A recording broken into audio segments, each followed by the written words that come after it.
Hello, and welcome to session 5 of our Teacher Professional Development Series focused on K-3 writing. My name is Sarah Stillman. I am the K-3 Literacy PD Specialist here at the Louisiana Department of Education, and I'm here with Ms. Katasha Edwards, and I will let her introduce herself.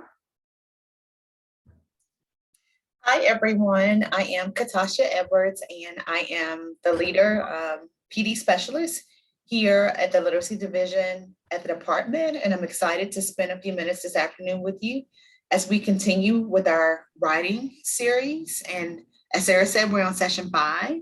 So we're excited today to talk to you a little bit about analyzing student writing. Yeah, so as Katasha mentioned, today we're going to focus on analyzing student writing and what you should really expect at each grade level.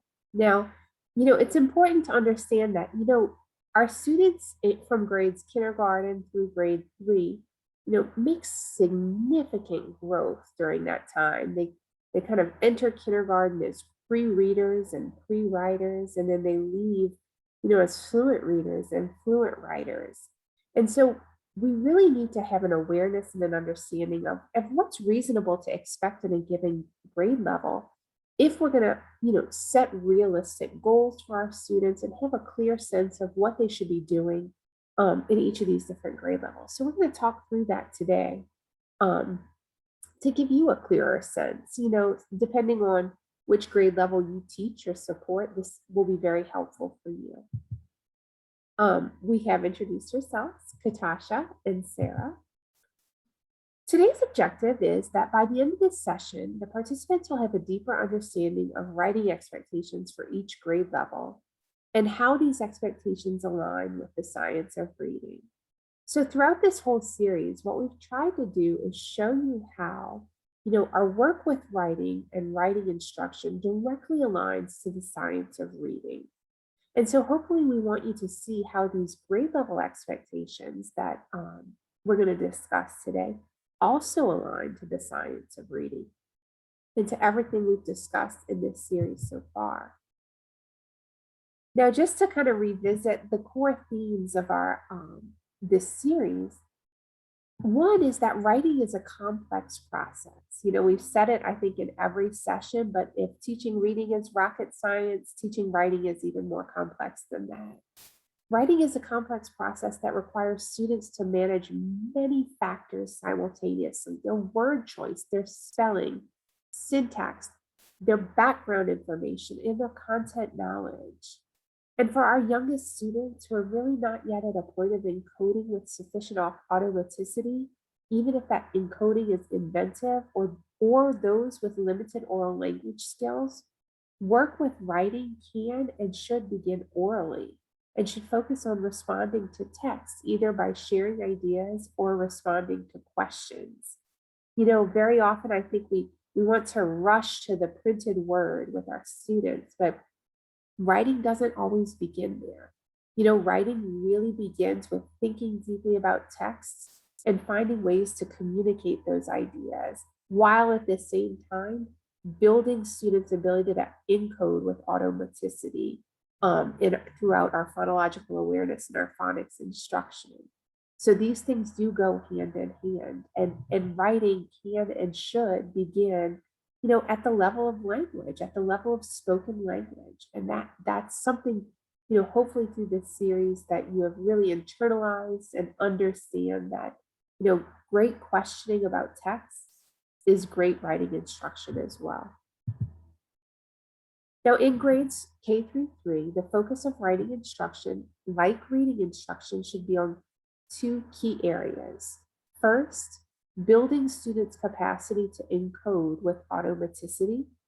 And second, building their capacity to develop complex thoughts that they can communicate through writing once their encoding skills catch up. So for those of you guys who have worked with young students, pre-K, kindergarten students, often what they can verbally communicate much more than they can write. It's not to say that it can't happen that you might have a student who can write and communicate through writing in a much deeper way than they can communicate verbally. But the vast majority of the time, our students can think about text and communicate in a much deeper way verbally than they can in writing, because they just don't have that knowledge of the code at that point. Now, in today's session, we're going to just talk about what we might expect at the different grade levels. So just really practical advice for you to think about if you teach these different grade levels. So let's start with kindergarten. So in kindergarten, our students are just beginning to learn and apply their knowledge of the code. So, this may be their first introduction to letter sounds if they haven't participated in a pre-K program. And this may be their first exposure to this idea that letters make sounds and you can put those sounds together to make words. At this stage, at this earliest stage, students need significant practice applying this newfound knowledge in ways that don't require additional cognitive demands, right? So in those first few weeks of kindergarten, we are not presenting students with paper and saying, okay, go tell me about your favorite movie or go tell me about your favorite animal and write this down. They're not there yet. They don't have that knowledge of the code if they're following a kind of a traditional systematic explicit progression for phonics instruction, right? But for these students, what you're going to do is you're going to really develop their ability to communicate their ideas verbally by asking them questions about texts that you read to them, asking them to communicate in clear sentences, complete sentences, and making sure that their responses make sense, right? But when it comes to that phonics side of it, as our new sound spellings are introduced, we're providing students with opportunities to practice writing these spellings in isolation. So if I'm teaching my students that M says I'm going to give my students many different opportunities to practice writing. So on one level, it might look like handwriting practice, but it's doing two things. One, it is handwriting practice, which, imprints that on the brain and imprints that knowledge on the brain. But it's also providing them with an opportunity to practice writing with automaticity, right? Encoding very quickly and very rapidly. So at the first level, you are going to give them that opportunity to practice writing those spellings in isolation. And then as they, grow in their knowledge of the code and as you've introduced some short vowels, they're going to be able to practice applying the spelling with short written words. So you might have pictures where they write the word under the picture. You might have a word bank if you think that's an important support for your students, but only applying what they know about the code.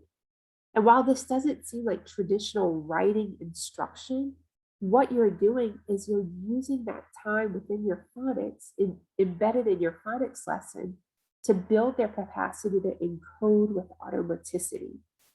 So if they see a picture of a cat and they can quickly encode cat, and they have regular practice doing that type of work, as we layer on the cognitive demands where we're asking them to generate their own ideas, they're going to be more prepared to do that. But they're not going to be sufficiently prepared to do that unless they've had ample practice in coding. So again, we start with giving them opportunities to practice the spelling in isolation. We then move to having them apply the spelling in short written words. And then as they become proficient with that, we give them the opportunity to apply that knowledge by writing short, simple sentences, right? And it might start with just kind of filling in the missing word, reading reading a sentence and then choosing a word from a word bank that makes sense. And all of this can be embedded in the content of your curriculum if your curriculum does not provide this support, and most do. But you would embed this in the context of the content that you're teaching. So if I'm teaching about a dog that ran, or if our students are reading in their decodable readers about a dog that ran, I might have a sentence for them to practice writing about a dog that ran, right? And so this is simultaneously building their reading fluency and their writing fluency. And it's truly preparing them to encode with automaticity before we layer on that next level of cognitive demand. And so this is very important in that one aspect of writing instruction that we talked about, right? Like we're simultaneously building their capacity to encode with automaticity, and this work supports that. But as I've mentioned throughout this entire series, we're also really pushing them to develop their ability to communicate complex ideas. And that work is embedded in the context of your knowledge building curriculum. So as you're doing read alouds and you're asking questions and you're pushing them to think deeply about text, you're asking them to, like I said, respond in complete sentences. You're asking them, if you ask them to tell you how they know that, you're asking them to pull evidence from the text verbally. And just think moving forward, fast forward a grade level or two, and you'll see how they'll be able to take what you're doing in both of those areas in kindergarten and merge them together such that they're able to communicate complex ideas about text in writing. So at kindergarten, it's a lot of work with practicing writing sound spellings, writing these short words, and then moving on to simple sentences as appropriate for their knowledge and where they're at. Now, it is not imperative that kindergarten students generate complete written sentences based on their own ideas unless their knowledge of the code and ability to apply it with relative ease is high. So you may have students who are already there, and it's okay to challenge them with that. But most of our students in kindergarten don't have sufficient knowledge of the code to really encode automatically, at least not until the midpoint of kindergarten or towards the end of kindergarten. Most of our kindergarten students need regular, daily opportunities to practice applying their knowledge of the code with those short words and sentences. This is such important work in terms of supporting their ability to ultimately encode with automaticity. Now, when it comes to inventive spelling is wonderful, and it's okay if they are applying what they have learned about the code, right? So if I have taught students different spellings for, I'm trying to think of a word for let's just say, okay? I would expect to see them applying those appropriately based on what they know about the code. If they're not using what they know, or maybe you might have students who are only writing with initial sounds, you want to provide feedback that prompts them to use what they know about the code. You don't want to prompt them to use what they don't know because there's no way they can apply that. So in what I'm calling code-led activities, right? Like these are kind of heavily guided activities that really only put demands that they utilize code that they already know. So these code-led activities, students would be expected to write words. Students would not be expected to write words that include spellings that they have not been introduced to. So it's really important to understand as a teacher, like what you're expecting from your students, what's reasonable for them to produce based on their knowledge of the code, and then thinking through how you would provide feedback if they're not doing that, right? If I have a student who writes the word monkey in kindergarten, M-U-N-K-E, let's say E-E, they are using what I've taught them in the code, right? Because in kindergarten, I likely haven't introduced them to that schwa sound. Now, they're using what they know. So am I going to ask them to correct that? No. But my feedback might be, you used everything that you know about the code, and that's wonderful, prompt and encourage in that way. But then you may say something like, but I do want to let you know that this is something you're going to learn, but this is the correct spelling of that, right? But as long as they're applying their knowledge of the code automatically, they're in good shape. And as they grow in their understanding of the code, they'll go back and they'll be able to apply it, because what you're seeing is them applying their knowledge, right? And as they gain more knowledge, they'll continue to apply. And then you provide feedback based on their knowledge of the code. I have some examples here, some work you might want to do with your students. So with my kindergarten students, I might display a picture of a cat. You know, at the earliest stages, give them 3 boxes, ask them to identify the spellings that would make up the word cat, and then have them practice writing the word cat independently, right? Same with the word fan. You know, as they move away from needing those boxes to support them, you might just have the lines there to support them. Then I might have a sentence where they can fill in a word using the knowledge of the code that they have, right? So they will read this sentence and they'll say the cat has a blank bow. So they'll say the cat has a, and then they're going to look and think about how this is also supporting their ability to kind of comprehend what they're reading. But the cat has a, and then they're going to know red. They're going to figure out that word, and then they're going to rewrite the sentence.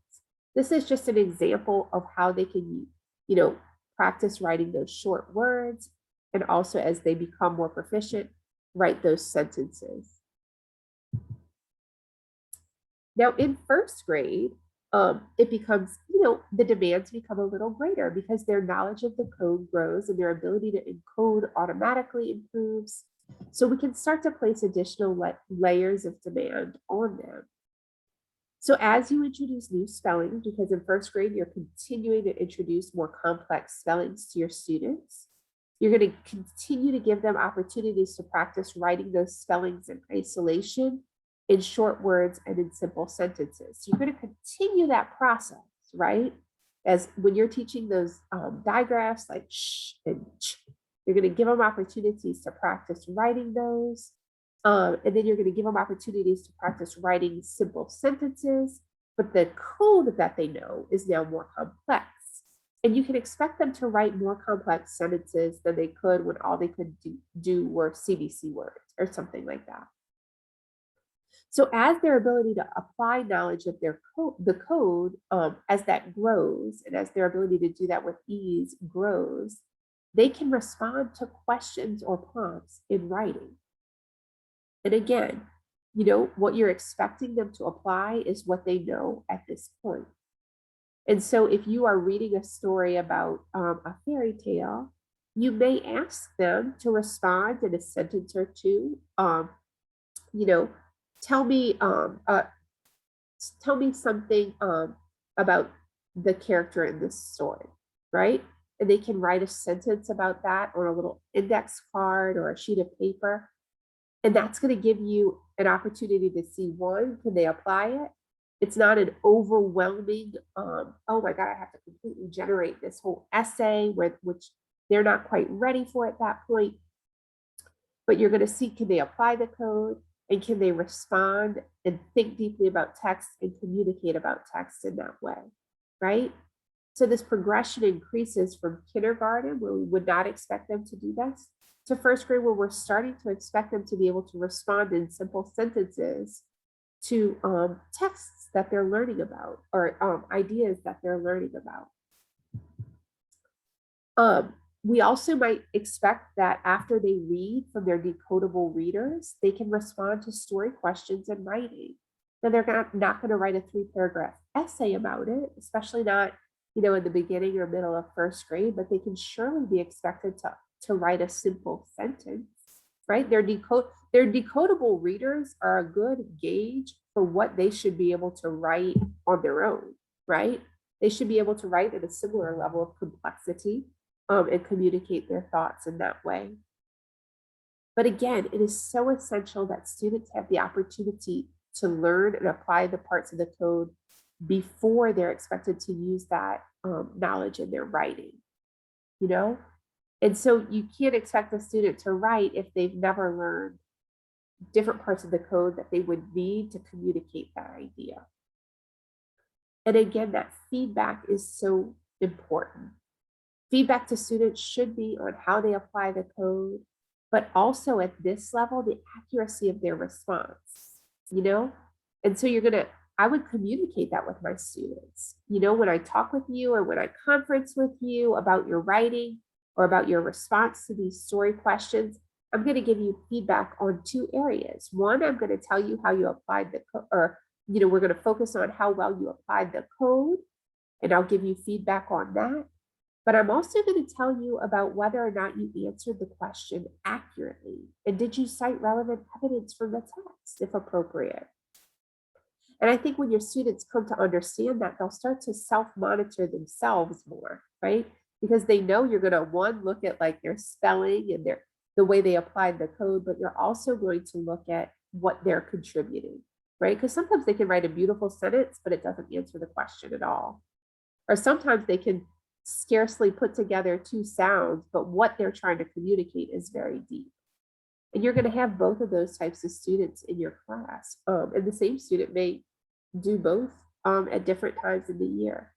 So just be mindful of that and really think deeply about how you provide feedback to your students in across these two areas, because both are very important and both are going to grow their ability to write. Now, first grade students can also be introduced to the writing process in a very guided way, right? And when we think about the writing process, we think about the planning process, drafting, revising, and editing. And I underlined plan and revise because with any, as with the writing process at any grade level, we want to spend a majority of our time supporting them through that planning and the revising, right? So we're going to help them. We might have little graphic organizers, very rudimentary graphic organizers for our first grade students, where we might encourage them to have a little introduction sentence. They can draft their ideas. Then we provide them with support in those two areas, in spelling and content. And then they edit that, edit their writing. And again, we're just introducing this in first grade. So we're surely not expecting them to write these perfect essays and go work independently and, develop your own plan and come together. This is very guided by you as the teacher, and you're going to support them through this process, right? This is their first introduction to that process, but they need a lot of support from you as the teacher. Then we get to second grade, right? And by second grade, students should really have sufficient knowledge of the code to communicate many of their ideas in writing. So as we look at that reading rope, we are starting to see how, as we get into second grade, where the ropes are moving closer and closer together. And in second grade, while some spelling may be inventive, feedback should remain or focused on correcting spelling errors related to what they have already learned in the code. And if you're a second grade teacher, and really if you're a first grade teacher as well, one of the most important pieces of knowledge you need to have is what they've learned in the grade prior, right? So you should know, if you're a second grade teacher, what aspects of the code they learned in first grade, and your feedback should be geared on providing support with that information if they're not applying it, and also what you're teaching in second grade. So you have to know your code very well if you're going to provide meaningful support to your students. Now, by the end of second grade, students really should be able to, should be expected to spell most grade appropriate words correctly. There are some things that we'll do in later grades with morphology and stuff like that to deepen their understanding of spelling patterns and stuff like that. But by second grade, most of the time they've been introduced to sufficient amount of code that they're able to spell most, kind of grade appropriate words correctly. These common tricky words that don't play by the rules have been introduced. They've had opportunities to practice spelling those. And really, we should start to see less inventive spelling and more conventional spelling as they move through second grade. And if you're seeing a lot of spelling errors, what you're noticing is that these are kids who are struggling to apply what they know about the code. So that can be an area of support for you. Now, students in second grade, this is where we're really transitioning to this idea of providing them with support with constructing meaningful sentences, right? So we want to make sure that their sentences makes sense. At the most basic level, is it a complete sentence or do they write with sentence fragments? We've had middle school teachers tell us that our students that middle school students really can't even distinguish between a complete sentence and a fragment. So really helping our students to understand that, all sentences have a subject and a predicate, and it's important that they have both of those. And then you can introduce them to more complex sentences.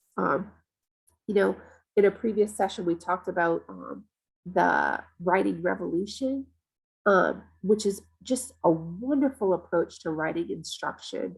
And in second grade, this can be a very powerful way to develop your students' ability to write complete, meaningful sentences. So, if you look on the Writing Revolution website,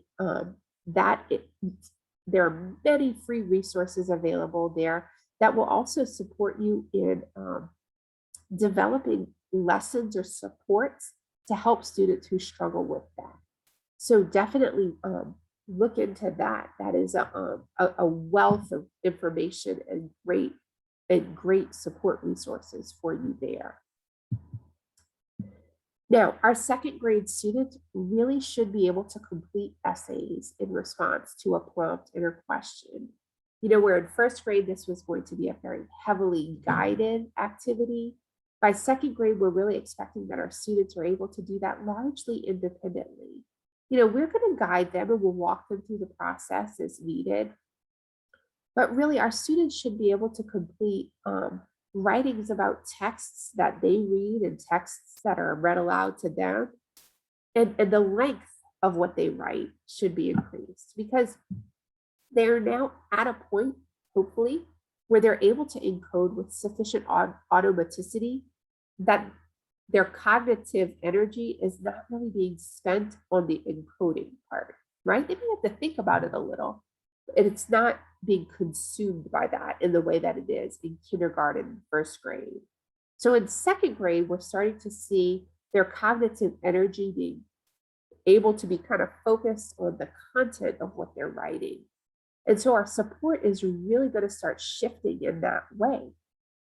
Now, if you have second graders, and this is going to be very common, who are not encoding with automaticity, there are gaps in their code knowledge. This is where the focus of your interventions are going to be. If you have students who are not applying their code knowledge correctly, as a teacher, you're making note of this, and this is the intervention that you're providing. This is going to assist in both their reading and their writing. Because by and large, you're going to find that students who are not reading fluently are not writing fluently, and students who are not writing fluently are not reading fluently. These things go hand in hand. And why they're falling apart is largely going to be due to gaps in code knowledge. And so you're really going to want to diagnose and support that. And every piece of writing that they submit is a formative assessment. It's an opportunity for you to analyze, gain knowledge of their application of their knowledge, and provide support as needed. So you can see, and I'm going to kind of turn it over to Katasha here, but you can see that, there is a progression from kindergarten to second grade, and there are shifts in the cognitive focus for the students and how you can support their work. So, very important as a teacher for you to understand the progression of the code, and really what's reasonable to expect from your students. I am going to now turn it over to Ms. Edwards, who will talk about how leaders can support this work. Thanks, Sarah. This was really valuable information on supporting and analyzing student writing and those expectations. Let's talk a little bit about how leaders can support this work. One of the primary things throughout this series as leaders, we really have to cultivate a writing culture that views writing as an avenue to support and improve student reading across all content areas. So, just thinking of all of our teachers as writing teachers and making sure that they have opportunities to support that writing within the content that they're teaching. In terms of analyzing student writing, when planning instructional learning communities, as leaders, we should embed opportunities for our teams to analyze student writing.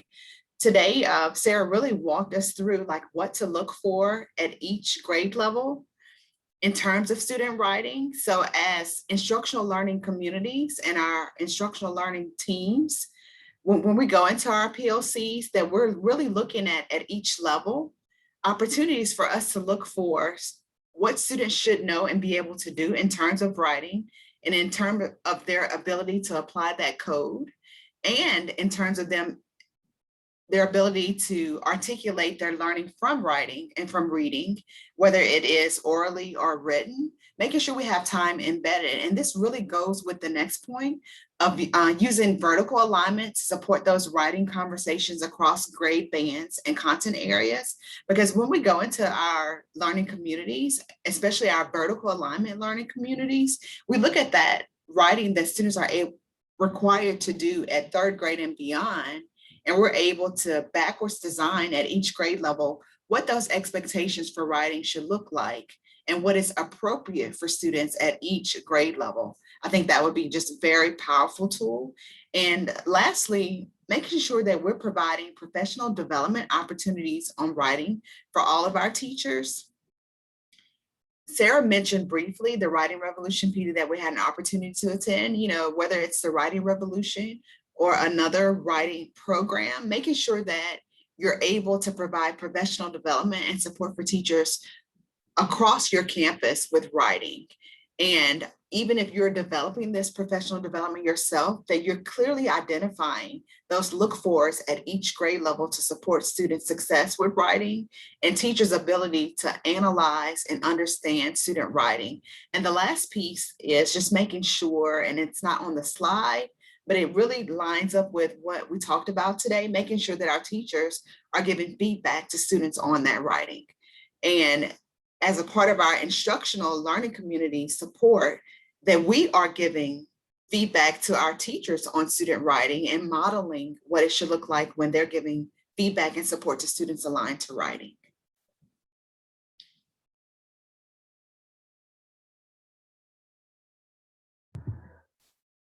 So to round out today's session, what we're going to do is we're asking you guys to provide us with feedback on any additional information or professional learning that you would like to receive related to writing.